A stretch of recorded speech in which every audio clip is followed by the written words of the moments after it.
What's up, everyone? My name is Nicole, and welcome to my YouTube channel.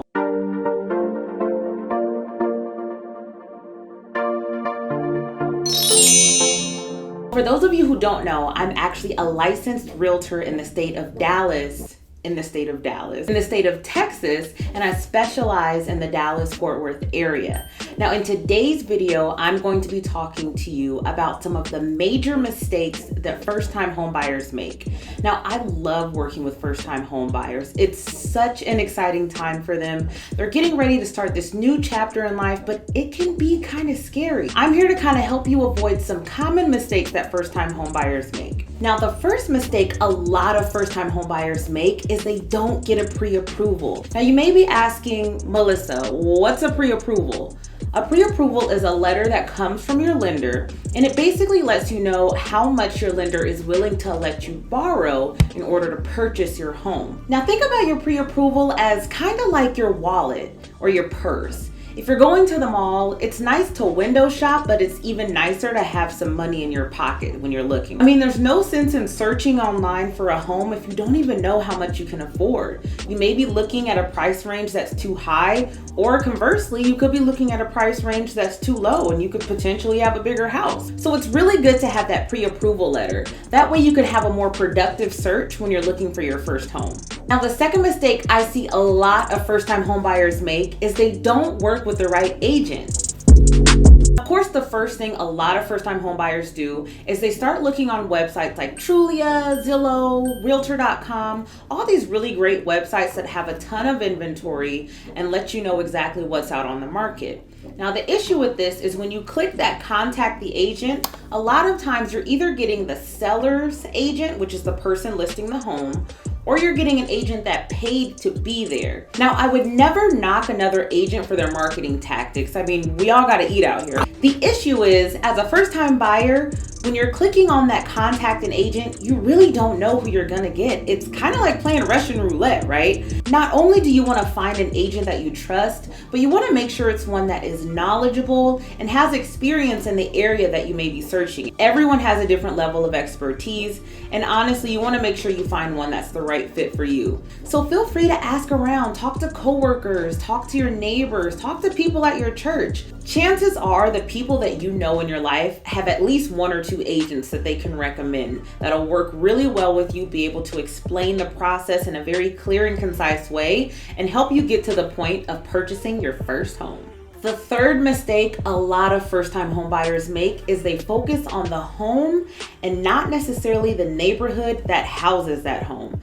Now, this is super important, and if you guys don't know, super is like my favorite word, so please forgive me, but it's super important when you're looking for your first home. Now, think about this. The average first-time home buyer spends about 5 to 7 years in the first home that they purchase. Now, this is a huge chunk of time to live somewhere if you don't even like the neighborhood. Ooh, the ghetto. So as an agent, I always recommend my clients to drive through the neighborhood at least 2 to 3 more times after we view the home initially. Now, I do recommend a few times. One time frame I recommend is either Friday night or Saturday night between the hours of like 7 and 9. The reason for this is normally the time where people are gonna let their hair down and live their best life. So you wanna know, are your neighbors super loud? Are the neighbors across the street having lines of cars down the driveway and you can barely even get into your own driveway? You wanna get a feel for the vibe of your neighborhood. A second time I do recommend is Saturday between the hours of like 11 and 2. This is when you're gonna really get the full personality of your neighborhood. Kids are gonna be out of school, people are gonna be off work, and you're really gonna get a feel for how that neighborhood acts on just a normal casual day. Now, you may be someone who doesn't necessarily wanna live in a neighborhood with kids, or conversely, you may be someone who doesn't want to live in a neighborhood with a bunch of kids, and that's totally fine. But conversely, you could also be someone who has a lot of kids or has kids, and you want to make sure that there are kids in the neighborhood that your kids can play with. So it's important to get a feel for the types of people who are in your neighborhood and just kind of get a feel in general if it's a neighborhood that you'd want to live in long term. Now, the fourth mistake I see a lot of first-time home buyers make is making major changes to their credit during the underwriting process. Now, this process comes after you put in an offer on the home. The lender will start working on your loan. They'll start figuring out your financial profile and doing a little bit more research into your finances, verifying your employment, things of that nature. Now, at this point, they're paying very close attention to your accounts and your credit. And I'll make a separate video about that kind of digs into that a little bit deeper. But the one thing you don't want to do is make any major purchases, open any credit cards, or close any credit card accounts. Trust me, it will end up messing you up in the end. Now, I have a little bit of a personal story I want to share that lets you know just how awful it can be when you make changes to your credit. Now, a few years ago, when I was first licensed in real estate, I was so excited. I had my first client.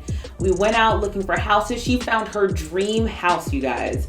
We ended up putting in an offer. During underwriting, she was so excited to have her dream home. Guess what she went out and did? Bought her dream car. Now, it sounds okay, right? I mean, you're getting your dream house. Why not get your dream car too? The issue is when you make a large purchase like that or make any major changes to your credit, it can significantly change the debt to income ratio, which will in turn significantly lower the amount that your lender is now willing to lend you.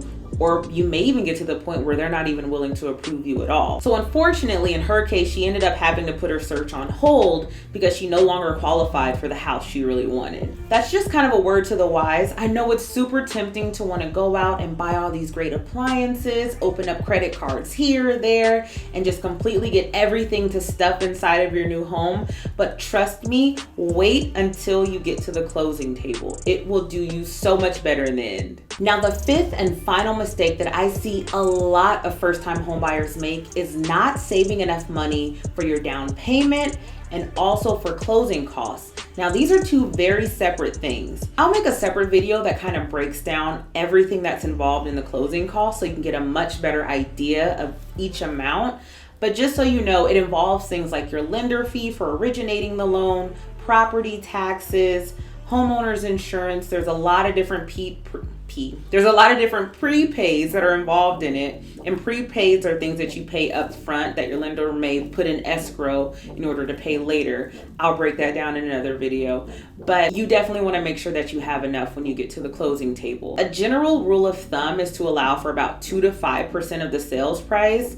A lot of real estate agents recommend 3. So for instance, if you are purchasing a $250,000 house, you want to make sure you at least have $7,500 available for closing.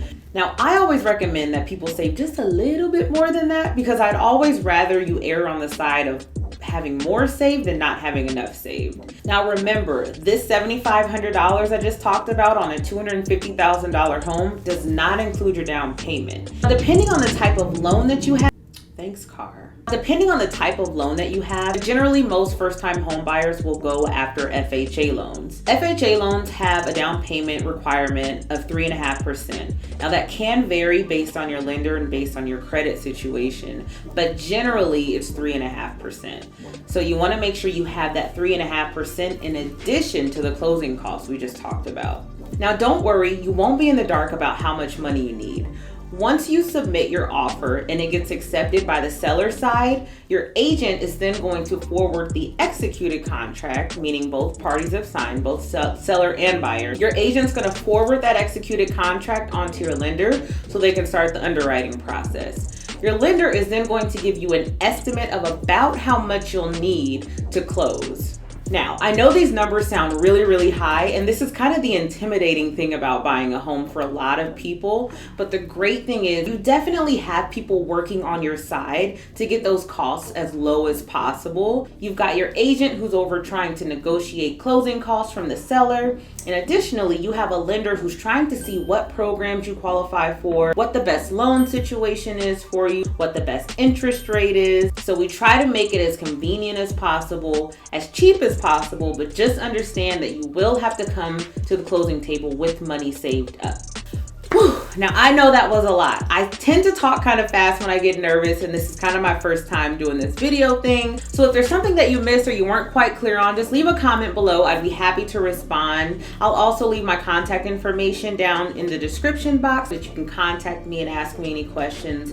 And please remember, I am a licensed realtor in the state of Texas. So if you do live in a different state and you're still interested in purchasing a home, feel free to reach out to me and I can connect you with a great agent in your area. I'll be trying to make videos weekly just to kind of get you guys more prepared to purchase a home. I guess I'll see you in the next one. Bye, guys. Cut!